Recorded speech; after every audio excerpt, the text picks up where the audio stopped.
Na entrevista do dia com Maria Lídia Flandoli, as marcas deixadas pela prisão de Lula no cenário político nacional. Entrevisto o cientista político Marco Aurélio Nogueira, professor titular de Teoria Política da Unesp, a Universidade Estadual Paulista. Muito obrigada, professor. Bom, em tempos aí de tanta incerteza, de suspense, de grande expectativa e de polarização, né, na compreensão do que está acontecendo na sociedade, o que ganha mais força, professor, é a compreensão que a justiça é seletiva e persecutória em relação ao PT e a Lula, comparando com políticos de outros partidos, ou a tese que a justiça brasileira é igual para todos? Bom, eu acho que nós estamos hoje abraçados a essa polêmica, né? Quer dizer, não dá para saber exatamente como é que a opinião pública brasileira se posiciona em relação a isso. Porque aí existe uma controvérsia jurídica que passa pela questão da segunda instância, pela questão da presunção de inocência, pelo modo como se interpreta a Constituição e passa uma questão de natureza imediatamente política. Ou seja, porque a prisão de um personagem como Lula na vida brasileira não é uma coisa simples, né? Inédita, né? É uma coisa inédita, por um lado. Pelo líder, por ser ex-presidente. E é uma questão que tem uma repercussão, uma ressonância política muito grande, né? Então, é muito difícil que essa discussão consiga ser resolvida de uma maneira tranquila e rápida, né? O Supremo Tribunal Federal, que seria, em tese, a casa mais adequada para processar isso, está muito dividido, né? Dividido em termos de votos e dividido em termos da interpretação e em termos do estilo de conduta dos ministros, né? Então, a gente fica olhando se o único poder que nós temos hoje para conseguir algum tipo de equilíbrio institucional no país, que é o Poder Judiciário, enfrentando essa dificuldade muito grande de caráter operacional e jurisprudencial, de interpretação. Bom, o senhor falou em ressonância.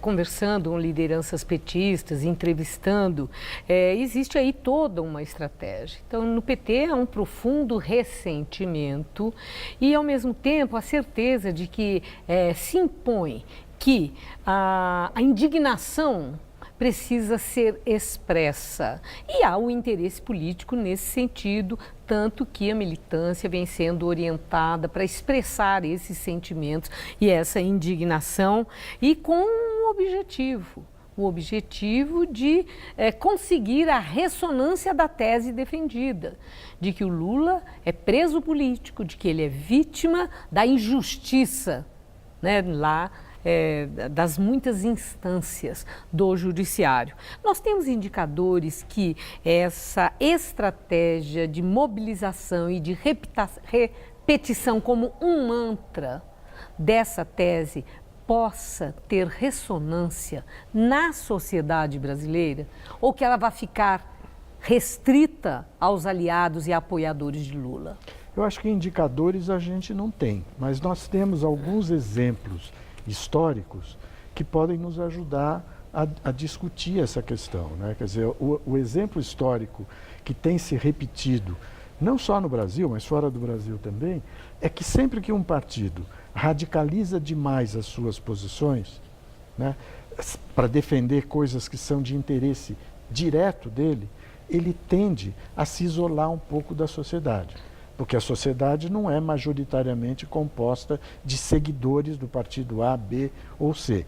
Sobretudo hoje em dia, porque os partidos brasileiros, em particular, estão vivendo uma crise muito grande. Uma crise de legitimidade, uma crise de confiança.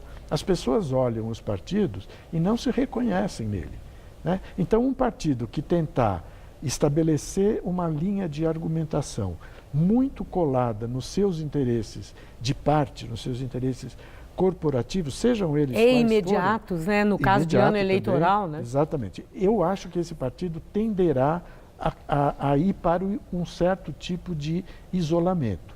E eu acho que o risco que o PT está correndo hoje é exatamente esse, de ir para um isolamento ou próximo disso e perder toda a força que ele acumulou ao longo dos últimos 15 anos na vida brasileira. Mas ainda tem essa força? Ou com Lula preso, o PT tem chance de sobreviver ficando órfão de uma figura como a do Lula? Então, eu acho que chances de sobreviver ele tem. Agora, a questão que será objeto de discussão daqui para frente é se ele sobreviverá com a mesma força de antes ou se ele perderá. Porque o PT hoje é o maior partido do Congresso Nacional. São 60 deputados, é maior que o PMDB ou o MDB. Né? Então, essa força que está concentrada no Congresso Nacional, ela poderá ser ampliada, espalhando-se pelos governos estaduais, pelas assembleias legislativas e se mantendo até mesmo no próprio Congresso Nacional.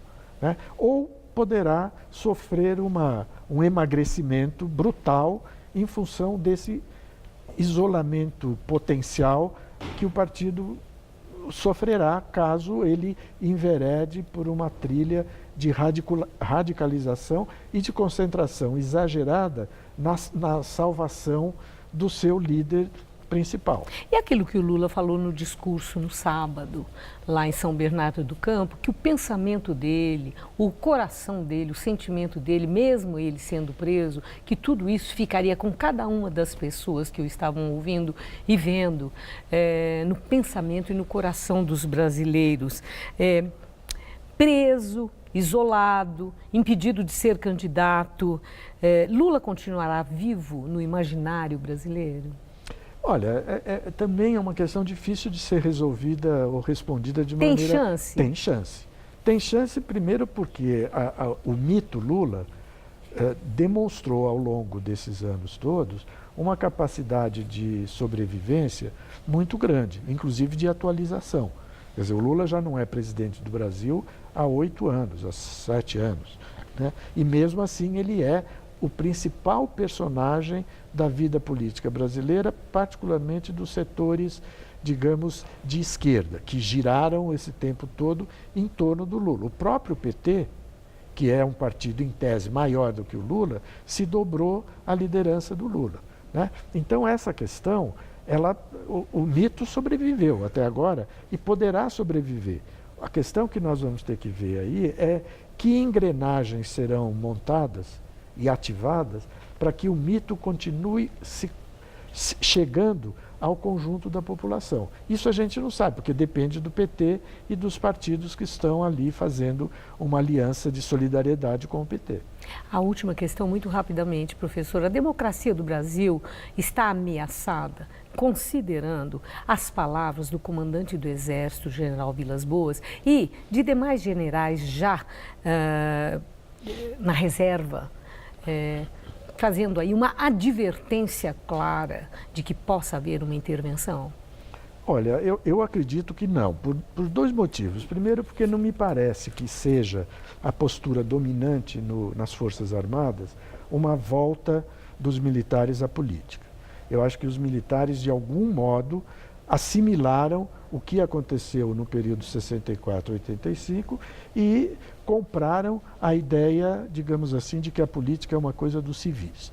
Isso eu acho que é o ponto. O segundo ponto é que talvez a gente não deva se impressionar muito com as palavras do general Vilas Boas, porque ele, como chefe do Exército, ele talvez tenha tentado, com aquelas palavras, fazer exatamente o movimento oposto, ou seja, de impor ao conjunto dos generais e do oficialato a palavra principal do chefe. Algo que, digamos assim, ele com isso conseguiu controlar e segurar as rédeas das Forças Armadas. Muito obrigada, professor.